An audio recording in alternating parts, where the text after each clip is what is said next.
Married to Bassey, written by Oluwatosin Natala, read by Richard Payton. The man standing before them had paint all over his face. The paint was in different colours and carefully smudged in an effort to create a result that would scare people, or at least make them think that he had something they didn't, that he could consult with the supernatural. Faluk looked at the rest of the costume that completed the scary look. She had come with Dare, her boyfriend of 1 year.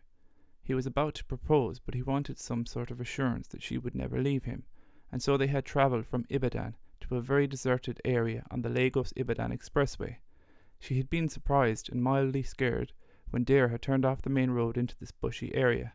Dare adored her, and she loved him deeply. Although he did not have much money, Faluk was convinced he had bright prospects. He was the one driving her car to this place he called the Fountain of Love. There was no fountain here, and she wondered if the painted man even knew what the word fountain meant. The strange man took a chicken, passed it round her head 7 times, and around Dare's head 7 times. Then he said a lot of incantations, so much that Faluk was beginning to feel hunger pangs before he was done. Then he cut Dare on his wrist and let the blood spill into a calabash. He also cut the chicken's head off. Swirling them together, he had them mixed and asked her to drink. She had been scared out of her mind. She turned to look at Dare's usually emotional face, which was now placid, and, thinking of her mother, she drank the blood concoction. She did not want to remain in her mother's house getting disturbed every day to find a husband. She also drank because she thought Dare was going to do the same. This wasn't so. Even after the herbalist told her she could never date any other persons while Dare was alive, because she was tied to him for the rest of her life, she was still too shocked to say anything. As Dare got into the driver's seat and they drove off, she asked why he hadn't drank her blood. "You know I cannot cheat on you. Getting a cut and giving you my blood shows how dedicated and committed I am to you," he had replied. She wanted to protest but did not know what to say. As they drove back to Ibadan, he asked, "By the way, will you marry me?" This was said so nonchalantly that he seemed to be asking under duress, as if he would have no intention of marrying her if he absolutely did not have to. His voice was devoid of the adoration he usually showed. "Yes," Faluk replied. The marriage took place 5 months later. Faluk had to sell her car to sponsor the marriage, and all her savings were spent on getting their own place and furnishing it. Shortly after their marriage, Dare would come home complaining about his job. He would request for Gary and would drink it with N5 Naira sugar before going to bed, telling her to cook the remaining small rice or yam or spaghetti, whichever was remaining, for herself in a concoction, as there wasn't enough money to cook it with eggs or beef or even good stew. She had loved him more for always leaving the good food to her whenever he did not have money, which was almost all of the time. The mornings after, he would give her 50 Naira to manage for the day, saying he would trek to work. He worked in one of those factories where only machines should be allowed to work because the workers were at great risks of losing parts of their body if any slight mistake occurred, either on their part or on anybody's part. Faluk would go to church praying for Dare that he would not lose his hands or legs or even his ears, praying that he might not die, that he would not become paralyzed. She prayed that his salary would be paid on time, praying always for him and never for herself. One day her brother, Tade, sent her some money, 60,000 Naira, and she decided to buy some palm wine for Dare to celebrate. Not wanting to spend any of the money on transportation, she trekked the long way to a bar that she had heard sold fresh palm wine. It was a long journey, but she was encouraged by the thought of how happy Dare would be. She had prepared a hearty meal for him too. They might even have sex, she thought. She had been celibate for 7 months now, and not by any choice of hers. Dare was always tired, and she was not the type to demand first. Her mother had told her she should always be available for her husband. It wasn't said that her husband had to be available for her. Blaming his job for his daily tiredness, she had remained silent, and kept hoping he would notice her availability and want her. She got to that popular junction where the bar was, and wanted to turn back immediately. No responsible woman should be seen at such a place, she distressed. There were money changers about and around all the big cars, the type she hoped Dare would someday be able to afford. She missed the convenience of being able to drive around to places. Being seen at such a place had spoilt a wedding. She had attended the wedding with the Good Women's group from church.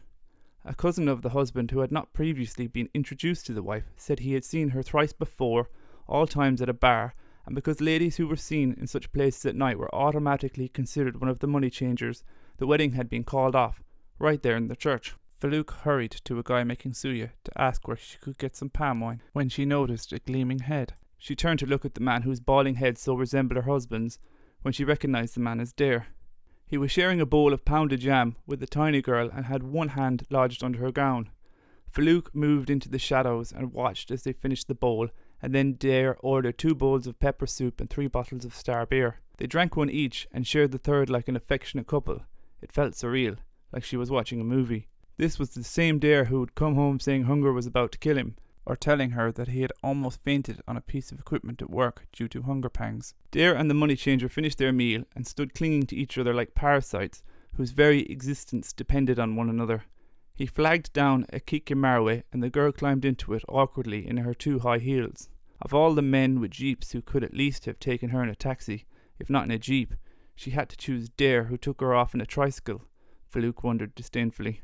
She wondered how much Dare would pay her, or if she was one of those who you only had to give supper and they opened up. Farouk stopped and turned an Okada. She climbed astride and held on to the back of the Okada tightly, as if holding on for her life. She tried to push away all thought of what had just happened and hold on to the last of what she thought her life was. However, halfway through she stopped the bike man, paid him, and continued walking back to her 1-room home. Along the way she met Bassey and his wife. She considered pretending she did not see them. Bassey's wife, who nobody in church knew by name, had one arm slung across Bassey's right shoulder as they walked side by side. Farouk turned to greet them and they replied warmly, though Bassey's wife gave her that look. It was the look she gave all the women in church. She had only just started attending Believers' Assembly after her marriage to Bassey, and she seemed to not know if she should be wary of the other ladies or not. So she gave every lady that look. It was not a mean look, but it was not a welcoming one either. It was scrutiny and mild dislike, well concealed, with just a hint seeping out. Farouk walked quickly past them, wondering about Miss No-Name Bassey.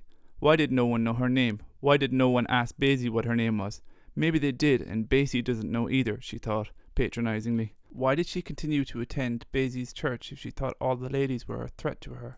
And why on earth did she marry someone she really towered over? She was like a mansion, and he a hut beside her. Bassey was a good man. Farouk knew that. Igbo men were like that, she muttered. She turned back to see if they were still behind her. They were, although she was now far ahead. There they were walking hand in hand, looking like lovebirds on their honeymoon, even 4 years after their wedding. She had tried to push all thoughts of Dare away, but those thoughts now came flooding in. Dare used to be like that, she thought nostalgically. No sooner had their honeymoon ended, had that phase of their life ended alongside. But she had been blind and lived in a fairy tale where Dare was a knight in shining armour. Her friend Jupe had warned her that all men were like that. She had disagreed, saying Dare wasn't like all men. But alas, he was. But wasn't short Bassey a man too? Did his shortness make him any less a man than Dare was? She couldn't leave Dare. She couldn't go back to living with her mother, and she feared the stupid fountain of love actually might have some power. Then she would die if she left Dare, as the man said. Considering all the films I've watched, you would think I would have some sense, she said aloud. A man passing by her thought she was one of those mad people who dressed well and looked as normal people. She struggled to overcome the strong feelings of dejection that started to drown her. She hated Dare, and this hate made her think she was capable of doing bad things to him. Nothing would save him from her wrath. She wished she was Bassey's wife.